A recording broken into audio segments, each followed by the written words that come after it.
The smell of his cologne still hung in the air of our Tribeca penthouse, a ghost of a man who had already left. I found the envelope on the Carrara marble kitchen island, propped against the vase of white orchids I'd bought that morning. My name, Eleanor, was written in his familiar, slashing script.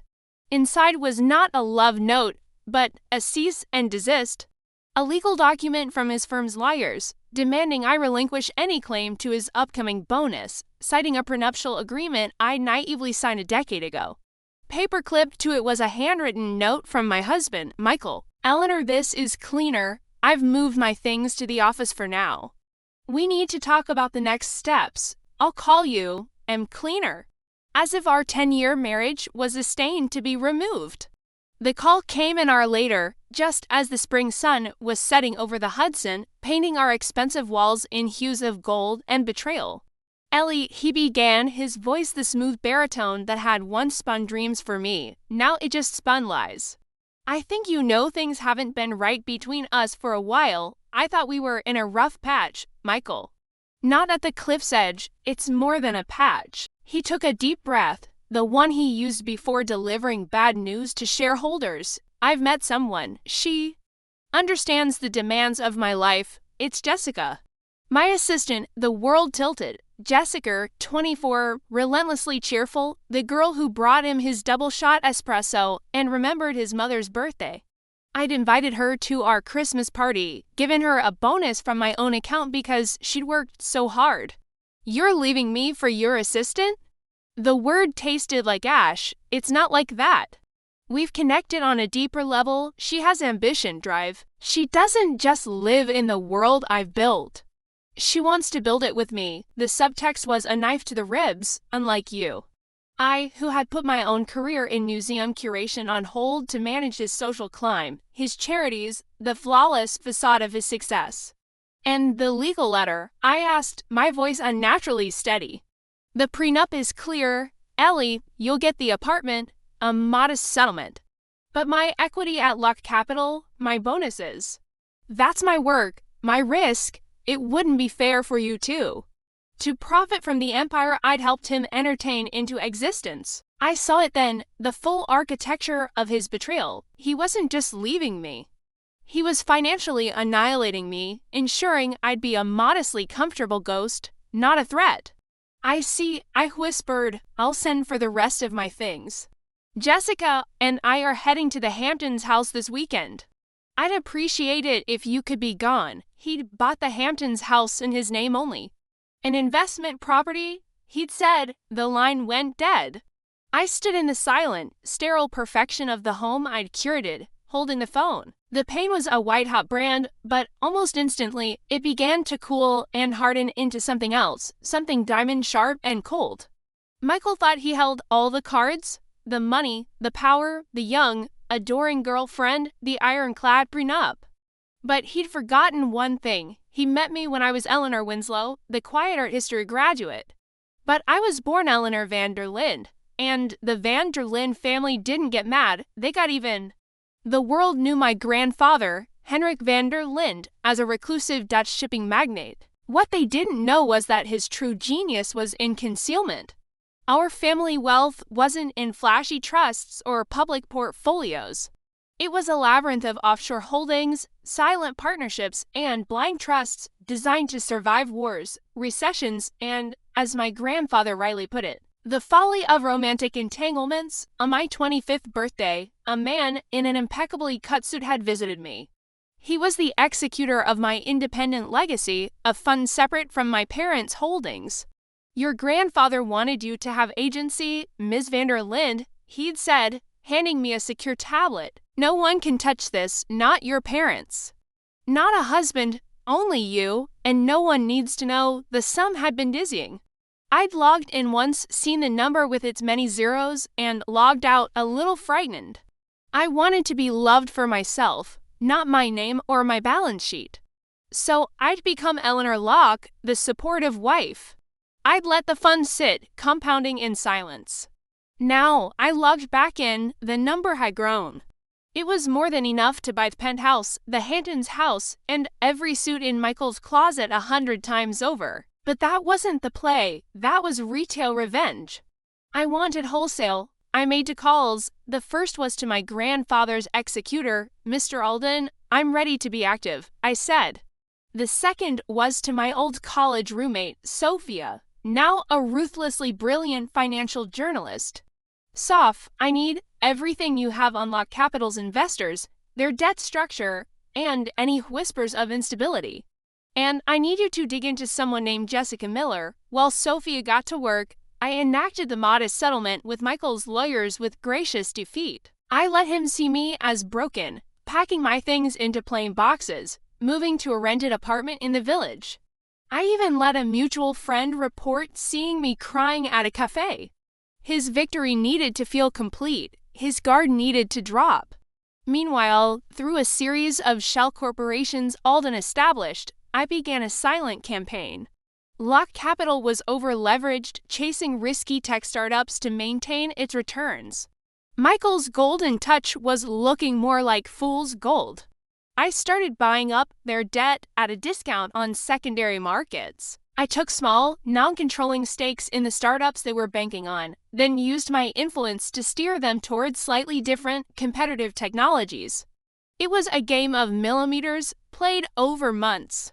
I was a ghost in the machine of Michael's world, and he was too busy playing house with Jessica to notice the temperature dropping. Then, Sophia delivered the golden ticket. So, Jessica Miller, she said over lunch, not just a pretty face. She was fired from her last job at a mid-tier firm called Bryson & Grier, flagged for ethical indiscretions, leaving a trail of flirtation and pilfered client leads. She got the job at Lock because Michael's senior partner, Richard, is her uncle. A secret he keeps very quiet. A smile, my first genuine one in months, touched my lips. Send me everything on Bryson & Grier. The firm was a sleeping dog, solid, old money, but stagnant and ripe for a takeover. The founding partners wanted out. Their biggest asset was a long-term, low-maintenance contract with Lock Capital. They handled Lock's back-office compliance.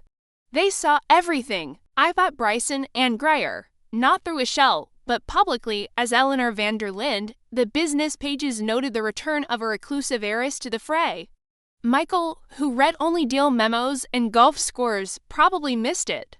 My first act as owner was to call an all-hands meeting. I walked into the drab offices, the portrait of quiet elegance in my cream twin set. I looked at the confused staff, including the managing partner who had once fired Jessica. Good morning, I said, my voice clear. My name is Eleanor van der Linde. You now work for me. Your first directive, conduct a full, by-the-book audit of all work for our largest client, Lock Capital. I want every I dotted, every T crossed, no exceptions. The partner, a man named Harris, turned pale. Ms. van der Linde, that's highly unusual.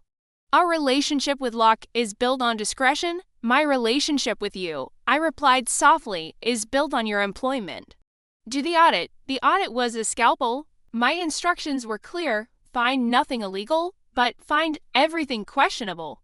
And Bryson & Grier, eager to please their mysterious new billionaire boss, found it. Margin calls skirted a little too close to the regulatory line. Personal expenses buried in client entertainment budgets. A pattern of favoring startups where senior partners, including Michael, had personal angel investments, a conflict of interest that wasn't illegal but was deeply frowned upon by the larger institutional investors who funded Lock's deals. The report landed on my desk, a masterpiece of damning dry detail. I had copies sent anonymously to Lock Capital's 3 biggest institutional investors. The fallout was swift and brutal. Within a week, Lock was facing a shareholder revolt and a margin call it couldn't meet. Their stock, which Michael's personal wealth was tied to, plummeted. The day the news broke, Michael finally called me. The smooth baritone was ragged with panic. Ellie, my God, have you seen what's happening? It's a bloodbath. They're turning on me. The board is talking about asking for my resignation. I'm sorry to hear that, Michael, I said, watching the ticker on my screen flash red. I need to ask you a favor. That settlement, I know it was modest, but if you could loan me Just temporarily, 5 million. Just to shore things up until, I'm afraid I can't do that. Michael, Ellie, please, I'm your husband. According to the cease and desist and the prenup you had me sign, I'm not entitled to the fruits of your work. It wouldn't be fair, I said, echoing his words back to him with exquisite precision. There was a long silence. I could almost hear the gears grinding in his head, the dreadful, dawning suspicion. The audit, Bryson and Greyer, Vanderlind, Eleanor? Goodbye, Michael, I hung up. The next call was from Jessica. She was crying, you horrible bitch, do you know what you've done? He's lost everything. Our life is ruined. Your life with him was built on the ruins of mine, Jessica, I said calmly. Consider this a structural inspection. 2 days later, the board forced Michael out. The Hamptons house was seized by creditors. The penthouse was next.